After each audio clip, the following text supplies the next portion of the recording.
우리나라 경제 구조를 봤을 때 우리나라 수출 주도형 경제고 경제 성장에서 70%를 내수가 아닌 수출로 설명이 되는 나라거든요. 이번에 코로나19 때도 경험했고요. 그렇죠. 네. 예. 그래서 당연히 우리는 외부 환경의 영향을 받아요. 밖의 경제가 나쁜데 우리만 좋을 수는 없어요.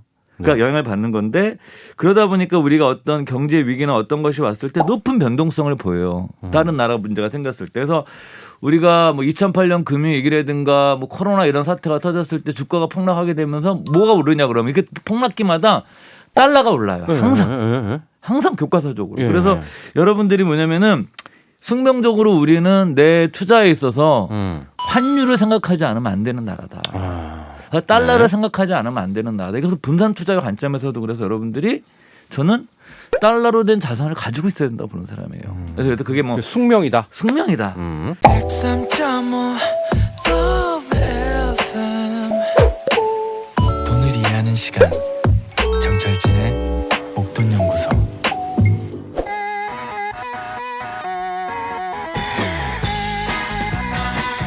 투자를 할 때도요. 이런저런 다양한 지식이 많은 도움이 됩니다. 알아두면 언젠가는 쓸데있는 투자 잡학사전 알쓸투자 미래에셋 이상권 전무와 함께합니다. 네, 미래에셋 이상권 전무 스튜디오에 나와 계십니다. 안녕하십니까? 예, 안녕하세요. 네, 이제 추웠잖아요. 예. 이번 한 주가 진짜 추웠는데 예. 이러고 나면 좀 늘 봄이 오지 않나요? 그쵸. 경험을 좀 보면. 이게 오면은 이게 추위의 끝자락에 네. 소리 없이 다가오는 게 따스한 봄날이니까. 늘 그런 것 같아요. 예. 저도 그래서 코로나19 오미크론도 기승을 부리는 그때가 예. 실은 끝을 알리는 거 아닙니까? 그 주식도 그렇잖아요. 네. 정말 주식에 대해서 내가 너무 힘들다, 괴롭다 그럴 때 네. 그때부터 어떻게 보게 되면 이후에 오를 시작이 되더라고요. 상승의 씨앗이 네. 내재돼 있을 수도 있는 거죠. 맞습니다. 예. 그 세상에 잊힌 것 같아요. 예. 무협지 좀 보시나요? 무협지? 무협지를 옛날에? 옛날에 좀 봤었죠. 네. 예. 무협지의 패턴을 저도 무협지 좀 봤는데 예. 절대악이 탄생되잖아요. 예. 그럼 그 다음에 다음 단락으로 나와서 응애 이게 나옵니다. 예, 그쵸. 바로 그때 절대 이제 선 예. 세상을 지킬 또 예. 같이 나오는 항상 그런 구조고요. 예. 그게 또 맞습니다. 저희가 뭐 하다가 지금 여기 왔죠? 그 날씨 얘기하다가 날씨 얘기하다가 예, 날씨 왔고요. 얘기하다가. 자, 오늘 알쓸투잡의 주제는요. 예, 얼마 전에 그 대통령 후보 경제정책 토론회에서 기축통화에 대한 그 약간의 얘기가 했습니다. 있었잖아요. 그래서 네. 전 여러분들이랑 뭐 기축통화가 어떤 게 옳으냐, 네. 어떤 분들이 말씀이 더 맞냐, 이거를 뭐 사실은 제가 능력도 안 되고 네. 저 여러분들이랑 같이 이번 기회에 그냥 기축통화의 의미에 대해서 한번 생각을 해보고 네. 그리고 우리가 기축통화라는 거를 바라보면서 투자나 자산 운용에서는 기축통화라는 것 자체가 나한테 어떤 영향을 미치고 네. 그 내 포트폴리오에 어떻게 반영해야 되는지 그 우리나라 주식시장에 그 영향을 어떻게 미치는지 이런 통화 같은 것들이 이런 것들 여러분들이랑 좀 상식 차원에서 얘기를 맞아요. 해보려고 합니다. 특히 이게 많이 헷갈리는 게 기축통화도 있고요. 또 네. 책 같은 데서는 패권통화라는 말도 많이 그쵸, 쓰고요. 그쵸. 또 뭐 6대 결제통화라는 게 또 있고요. 결제통화라는 게 IMF, SDR도 있고요. 그렇죠. SDR도 있고요. 혼동되어 있습니다. 예. 개념 정리를 좀 해야 될 것 같은데. 기축통화라는 것은 그 국제 단위의 결제나 금융 거래에서 기본이 되는 화폐예요. 네. 이것도 기축이란 말을 우리 국어사전 찾아보면 어떤 사상이나 조직 같은 경우에 그 토대나 중심이 되는 거예요. 그러니까 소위 말해서 기축통화라는 거는 전 세계에서 어떤 무역 거래 같은 거를 할 때 중심이 되는 통화를 얘기를 하는 거예요. 네. 쉽게 생각하시면. 근데 이것이 이제 이 기축통화 그러면 우리가 어떤 통화를 기축통화라고 그러냐. 이것에 대해서 이제 엄격하게 얘기만 하면 네. 현재는 달러만 기축통화해요. 그렇죠. 근데 조금 더 확장해서 좀 기축통화적인 성격을 가지고 있다라고 얘기하게 되면은 그게 결제통화. 그렇죠. 네. 우리가 제일 많이 쓰는 게 당연히 달러고 네. 그 다음에 이제 유로와 엔화까지 쓰요. 호주 달러 이 예, 정도. 예. 네. 뭐 넓게 보시는 분은 스위스 프랑 같은 경우에도 세계에서 중립국가잖아요. 안정이 돼 있기 때문에 네. 뭐 사람마다 생각이 닿지만 이것도 일종의 뭐 국제 결제를 쓸 수 결제. 있다라고 얘기할 수 있는 그게 안정되어 있으니 그 다음에 또 어떤 분은 캐나다 달러도 있더라고요. 그렇죠. 캐나다도 네. 있고 그다음에 뭐 특별 인축권에서 SDR. 그 이제 중국이 이제 몇 년 전에 그 SDR에 들어갔거든요. 거기에 예, 위안화가 있습니다. 근데 이제 이것도 그러기 때문에 그 국제 통화냐 거기에 돈이 들어가면 근데 또 반론도 있거든요. 왜냐하면 그건 결제할 때 실제로 많이 안 쓴다라는 그렇죠. 거예요. 그러니까 우리가 이 소위 말하는 기축통화 되려면 많이 써야 되는데 SDR은 경제 규모에 맞춰서 그 나라 돈이 거기 인출권에 계산할 때 편입은 되지만 네. 많이 쓰지 않기 때문에 굳이 그 통화까지 기축 통화를 할 수 있느냐라는 또 반론도 있는 거죠. 근데 그렇지만 또 반론 또 있어요. 그러니까 SDR에 들어갔기 때문에 이미 국제적인 통화로 검증된 거다라는 주장도 있을 수가 있죠. 근데 또 위안화는 결제 비중이 높지 않으니까 또 그쵸. 예, 결제 통화에는 못 들어가고. 그렇죠. 위안화가 네. 사실은 현재까지 중국은 계속 이제 그 큰 나라가 되고 싶은 거잖아요. 그러려면 자기 나라의 통화가 글로벌화 돼야 되는데 글로벌화 되려고 그러면은 가장 중요한 게 그 돈이 많이 무역 거래라든가 금융 거래에서 많이 쓰여야 되는데 사실은 중국은 아직 자본시장도 100% 개방을 안 해놨거든요. 맞습니다. 예. 또 아까 스위스 프랑 얘기하셨지만 달러 인덱스를 구성하는 바스켓에는 스위스 프랑이 있지만 그렇죠. 또 경제가 뭐 무역을 안 하니까 누가 스위스 프랑 씁니까? 그쵸, 예, 그쵸. 예. 예. 이것도 결제에선 또 밀리고 예. 이런 다양합니다. 어쨌거나 이상권 전무의 이야기는 기축통화는 실질적으로는 달러라고 봐야 되겠죠. 딱 개념 정리 하나만 딱 짚어라. 네. 그러니까 가장 기축통화의 개념적인 의미의 가장 정확한 통화가 뭐냐? 음. 그럼 당연히 달러죠. 네. 예. 그러면 어떤 나라의 돈이 기축통화가 되느냐? 패권국의 돈이 기축통화가 되겠네요. 당연하죠. 네, 이게 네. 뭐 일단 안정돼 있어야 되고 군사적으로나 경제적으로나 외교적으로도 가장 그 일종의 뭐 제국까지는 아니더라도 네. 그 절대적으로 강국인 경우에만 가능한 거고요. 근데 이걸 거꾸로 이렇게 생각해 볼 수도 있어요. 그러니까 그럼 중국이 현재 세계 경제 2위인데 왜 중국은 왜 안 될까? 이건 네. 한번 생각해 보면 거꾸로 반대되는 게 되는 거잖아요. 네. 그러니까 이를테면 이게 재미난 것 중에 하나는 기축 통화가 되기 위해서는 그 나라가 무역 적자를 하더라도 네. 망하지 않아야 돼요. 네.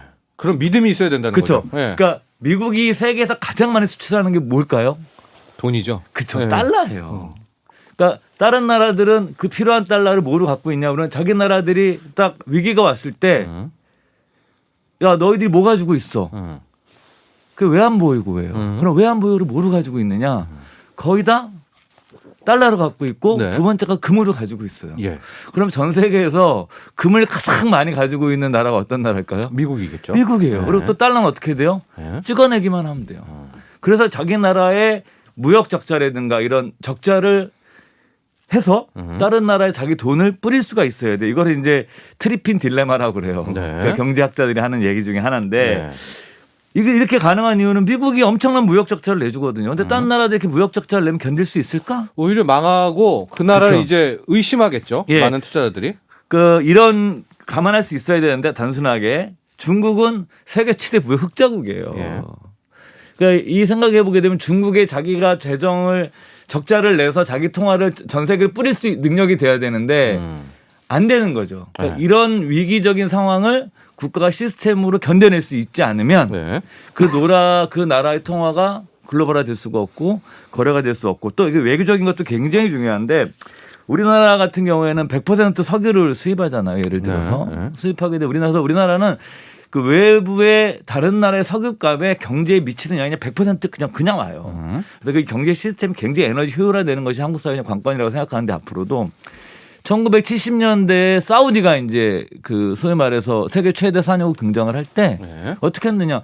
사우디는 대표적인 친미국 국가예요. 그래서 뭐냐면 페트로 네. 석유와 달러 결제 시스템을 서로 합의를 해버린 거예요. 그래서 네. 사우디 석유를 사려고 그러면 오로지 어떤 통화로만 살아?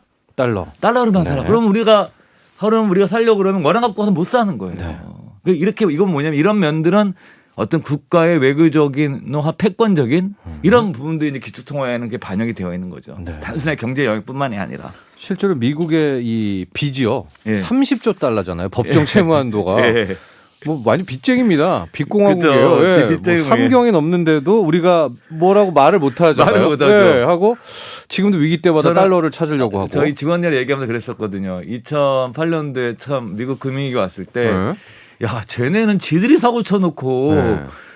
주가는 우리가 더 떨어지는 거예요. 네. 그리고 사람들이 미국에 환율은 사고 우리가 더 쳤으면 뛰고요. 당연히 단순 네. 논리로는 달러 값이 더 떨어져야 되는데 미국이 어려우면 딴 나라는 더 어려울 거니까라고 생각해서 달러를 안전자산이라고 그래서 달러를 사재기 하는 거예요. 네. 그 국제 통화 시장에서 보면서 야, 정말 이 미국이라는 나라 어찌 보게 되면 경제에 너무나 축복받은 나라다. 이런 얘기를 같이 한 적이 있었어요. 밥을 먹으면서. 그렇습니다. 또 앞서 잠깐 이상건 전무가 트래핀의 딜레마 이야기를 했는데 미국은 그러니까 결과적으로 흑자를 내면은 안 됩니다. 안 돼요. 늘 적자를 내야 네, 패권 통화를 기축 통화를 지킬 수 있는 거 이게 아닙니까? 웃기는 거예요. 사실 네. 논리적으로는 다 트럼프 대통령이 그런 거잖아요. 네. 이제 야 우리 무역 적자 우리 적자니까 우리 이제 다 들어야 네, 우리 흑자 할 거야. 내자. 그렇게 했는데 사실 경제학자들은 네. 야 저래도 안 되는데. 왜냐면 그 흑자 내면 뭐 합니까? 오히려 이 통화 갖고 있는 게 달러 갖고 있는 게 훨씬 좋죠. 그래서 네. 모든 나라의 외환 보유고는 다 네. 달러로 돼 있는 거예요. 그래서 예. 그런 또 딜레마가 함께 존재하는 또 거죠. 최근의 예. 딜레마도 기축 통화라는 것에 예. 있고요. 앞서 5일 달러, 페트로달러 얘기를 했는데 그 때문에 예. 이제 석유 시대는 가잖아요. 그렇죠. 그럼 이제 차세 히토류다. 이거 중국이니까 야 이제 미래의 기축 통화는 또 그 근데 새로운 에너지원의 시대의 통화가 아닐까? 말 그대로 이제 히토류 같은 경우가 이제 문제가 되지만 네. 히토류라는 것 자체는 그 에너지처럼 삶 전반에 대해서 미치는 게 아니에요. 석유가 없으면 네. 예를 들어서 지금 그 러시아가 저렇게 전쟁하고 우크라이나를 해도 유럽 사람들이 자꾸 눈치를 보는 게 유럽 사람들의 그 에너지 가정의 에너지의 가스의 40%를 러시아 송유관에서 받아와야 되니까 러시아가 심술을 부리면 그 프랑스 뭐 독일 이런 나라도 유럽 국가들이요 겨울에 난방을 못 해요 가정에서. 그러면 석유가 이제 없어지면 예. 탄소 배출권은 어때요? 뭘 하나를 붙여야 그 그쵸. 통화가 기축 예. 통화가 될 텐데. 그렇죠. 이게 예. 그렇지만 그런 것들 자체가 에너지가 제가 뭐 정확히는 알 수는 없지만 네.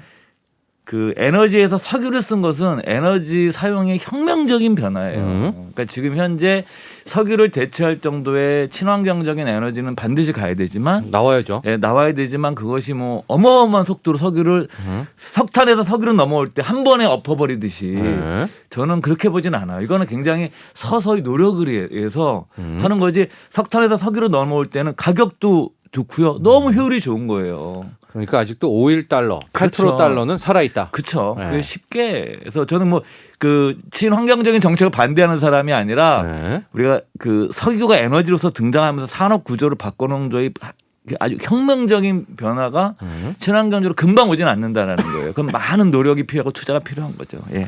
그렇습니다.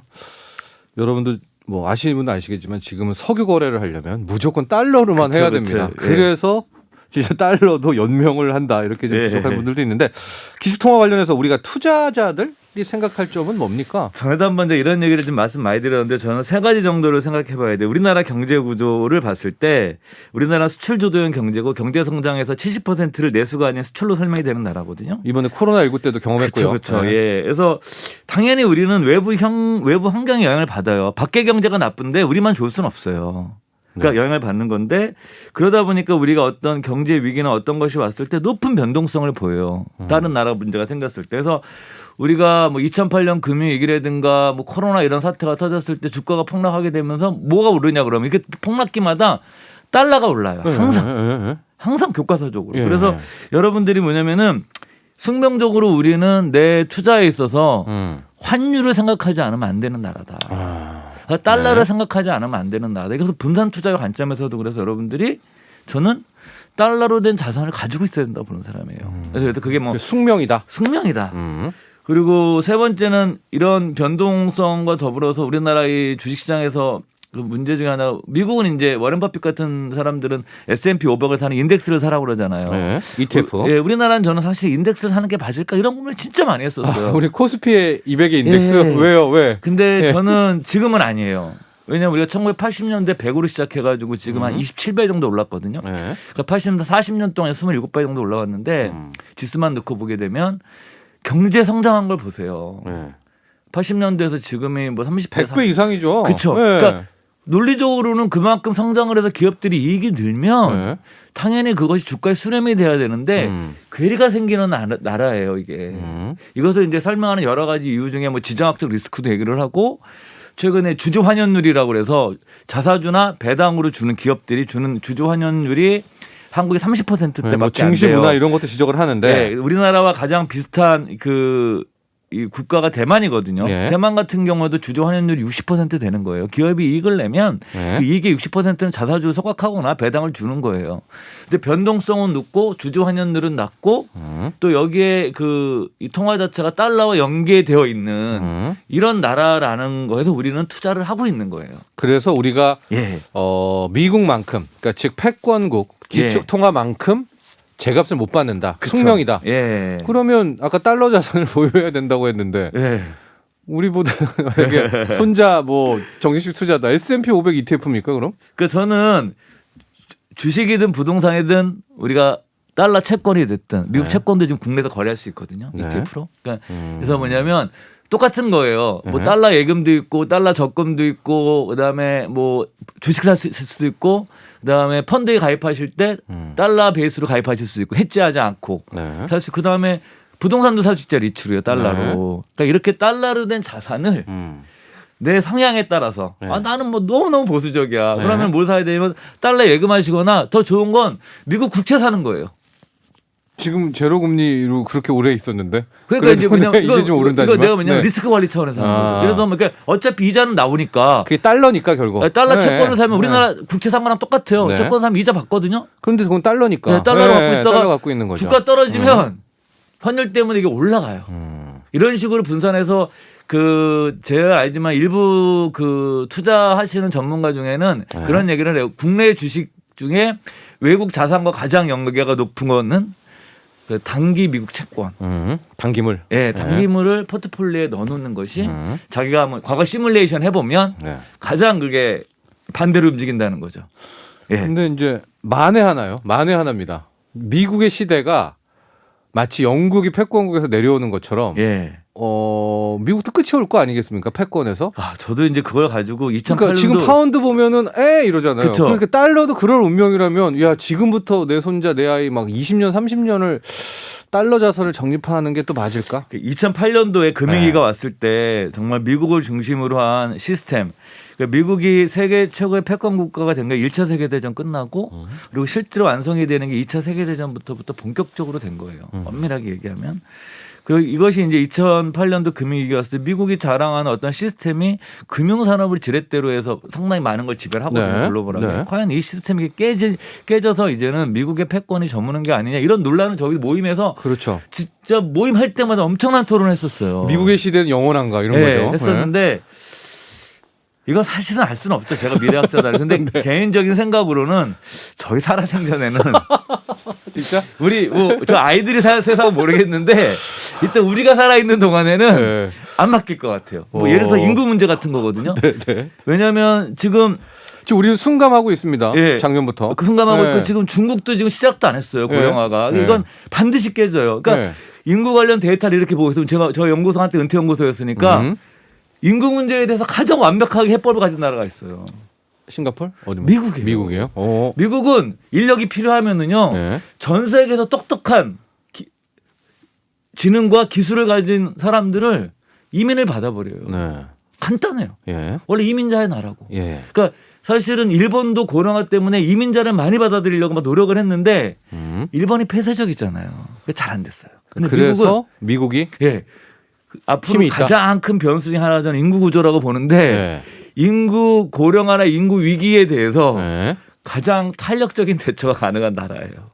그래서 한 30년 우리 세대라고 말씀하셨기 때문에 네, 이상은 저희가- 전부 살아생전 제가 뭐 여기서 50년 더 산다, 100살까지 산다 치면 50년까지는 안 바뀌지 않을까. 기축통화 달러가. 네, 그래서 저는 개인적으로 제 뭐 자산 배분하는 펀드를 네. 다 달러로 해서 저는 해지를 안 해요. 그래서 네, 안 걸어요. 해지를? 안 걸어요, 안 네. 걸어요. 네, 안 걸습니다. 네. 개인적으로는. 이게 무슨 말이냐면 이제 달러 강의되면 우리가 환차익을 볼 수 있게끔 이상권 그래서 정도의 뭐 포트폴리오를 만들어놨다. 예, 주식형 펀드에 가입하면은 주가도 오르고 만약에 환율까지 좋으면 이런 맛도 우리가 흔히 쓸 때 네. 약간 이거 소고기 양빵으로 먹는다 고 그러잖아요. 그렇습니다. 그러니까 한국이 나빠지면 양빵으로 먹을 찬스가 오는 또 거예요. 해지도 되겠죠. 해지가- 왜냐하면 주가가 예. 떨어져도 그렇습니다. 그렇죠. 자연스럽게 원화에 해지도 환차익이 되고. 나오니까. 근데 나는 좀 손실을 보수적이신 커버하죠. 분들은 저는 달러 표시 채권 같은 거 이제 ETF로 나와 있거든요. 네. 뭐 그런 걸 활용하시는 것도 좀 좋을 것 같아요.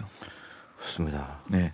라는 또 이상원 전문의 생각이었고 개인적인 청취자분들 생각입니다. 중에서는 이제 디지털 달러가 되고 디지털 화폐들 나오게 되면 예. 또 한번 그다음에 요동을 요즘 치는 이렇게 거 아니야? 그 네. 가상화폐 같은 것도 얘기하잖아요. 네. 가상화폐 같은 것들도 우리 이것이 정말 화폐로서 가능할 것이냐. 네. 사실은 과연 저는 기축통화의 잘 모르겠어요. 아성. 예. 네. 과연 이 현재 종이화폐 사실 이게 이 종이화폐도 쓸모가 원래 없는 거예요. 이건 종이 쪼가리예요. 네. 근데 이것이 왜 화폐로서 역할을 하냐면 정부가 공신력을 갖다 준 거예요. 그러니까 오히려 디지털 화폐, 디지털 달러로 갔을 때 더 강해진다. 달러가. 예. 그래서 이제 앞으로 그건 모르겠지만 그러니까 디지털 중국 발행했잖아요. 네, 그건 위안. 중국 중앙은행에서 발행한 거예요. 예. 한국은행도 지금 검토 중이거든요. 아니, 노력 많이 연구 많이 했어요. 예, 디지털 화폐를 이것도 그런 디지털 화폐는 국가가 돈이야라고 예. 공신력을 부여한 거고 현재 비트코인 같은 것들은 이건 시장에서 자발적으로 생겨난 화폐거든요. 네네. 이 두 화폐가 경쟁을 하는데 전 거기까지 잘 모르겠어요.